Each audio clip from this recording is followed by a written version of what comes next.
পবিত্র ঈদুল ফিতর, নারীর টানে ঘরে ফেরার আনন্দ। কিন্তু এই আনন্দযাত্রায় প্রতি বছরই কাটা হয়ে দাঁড়ায় এক শ্রেণীর অসাধু পরিবহন ব্যবসায়ী। এবারও তার ব্যতিক্রম ঘটেনি নারায়ণগঞ্জে। ঈদকে পুঁজি করে বিভিন্ন আন্তজেলা বাস কাউন্টারে শুরু হয়েছে অতিরিক্ত ভাড়া আদায়ের মহোৎসব। ভুক্তভোগী যাত্রীদের অভিযোগ, সাধারণ সময়ের ভাড়ার চেয়ে প্রায় দ্বিগুণ, এমনকি ক্ষেত্রবিশেষে তারও বেশি টাকা হাতিয়ে নেওয়া হচ্ছিল। যেখানে স্বাভাবিক ভাড়া ৯০০ টাকা, সেখানে ঈদ উপলক্ষে ১২৫০ থেকে ১৬৫০ টাকা পর্যন্ত দাবি করা হচ্ছিল।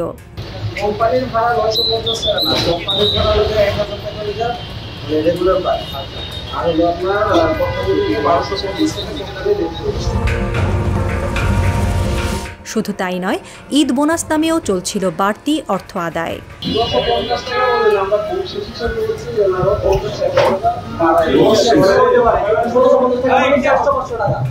যাত্রীদের এই সীমাহীন দুর্ভোগের অভিযোগ পৌঁছায় বাংলাদেশ সেনাবাহিনীর কাছে। সাধারণ মানুষের ভোগান্তি লাঘবে এবং সরকারের নির্দেশনা বাস্তবায়নে আজ ১ জুন রোববার নারায়ণগঞ্জের চাষারায় আর্মি মার্কেট এলাকাসহ গুরুত্বপূর্ণ বাস কাউন্টারগুলোতে আকস্মিক সাঁড়াশি অভিযান চালায় সেনাবাহিনী।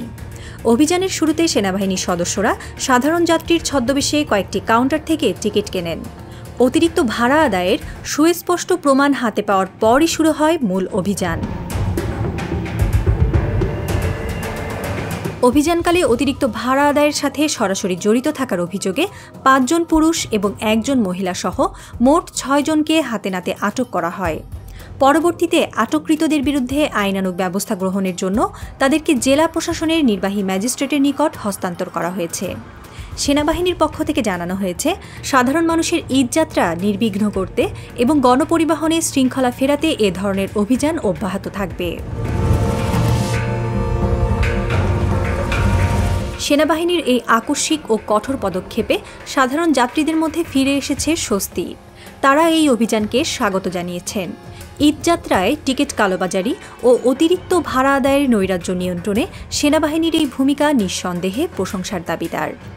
যাত্রীরা বলছে, আর্মি আসাতে খুব ভালো হয়েছে, এখন হয়তো ঠিক দামে টিকিট পাব। নারায়ণগঞ্জের সকল খবরের বিস্তারিত ও বস্তুনিষ্ঠ আপডেট পেতে চোখ রাখুন নারায়ণগঞ্জ সমাচারের পর্দায়। আমাদের সাথে থাকার জন্য আন্তরিক ধন্যবাদ।